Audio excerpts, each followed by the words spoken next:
I want to bring in MSNBC political analyst and host of the Hugh Hewitt Show on the Salem Radio Network.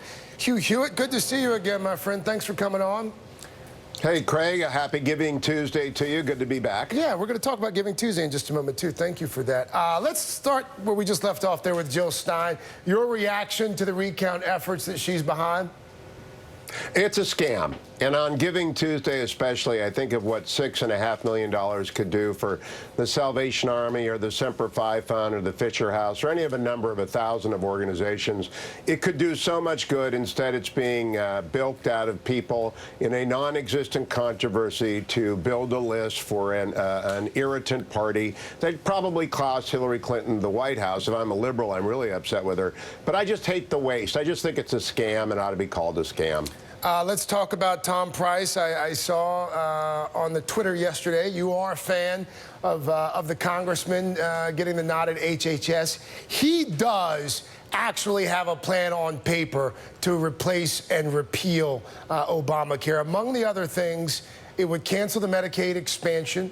It would allow insurers to sell across state lines. Patients, though, could be penalized for pre-existing conditions.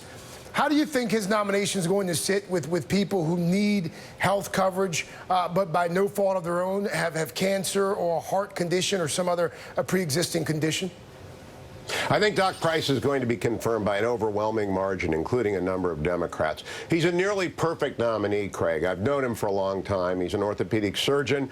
The only thing going against him, he's a double Michigan guy, undergraduate and med school, so he's going to be wrong at least once a year when the Bucks beat the Wolverines. But other than that, he's thought about this a lot. He helped the Docs for Patient Care get started.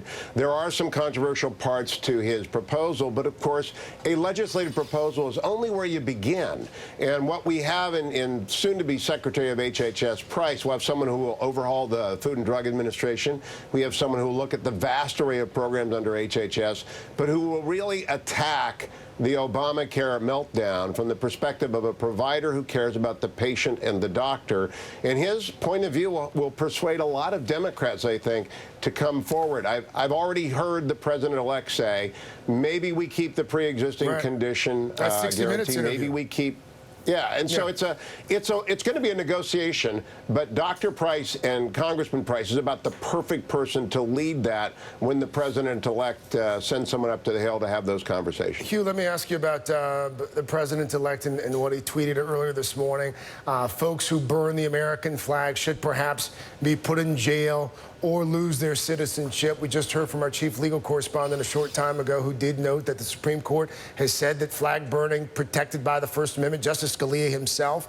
Why can he tweet out stuff like this? Guy hasn't had a news conference now in about 5 months. He's not taking questions from reporters anymore in front of a podium. And again, there was word last week that he stopped going to these classified national security briefings as well.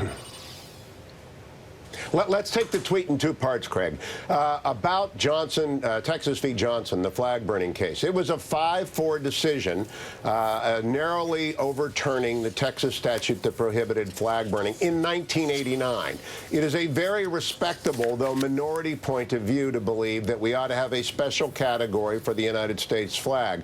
Among the dissenters, the liberal Justice John Paul Stevens, a Bronze Star recipient. Yeah. On the other hand, Justice Scalia, as you noted, was in the majority. Medal of Honor recipient Bob Kerrey has denounced flag-burning statutes.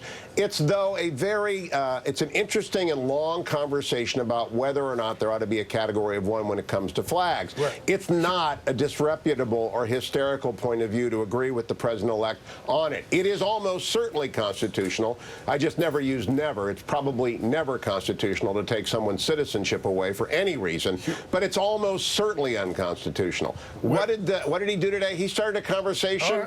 I don't know why it came today. Okay. It's an interesting one. It's not, an open and shut book one, but it's not what I'd be talking about. I'd be talking about Tom Price, Elaine Chao at Treasury. At Transportation. We haven't confirmed that yet, Hugh. Hugh Hewitt, Salem Radio Network. Hugh, thank you.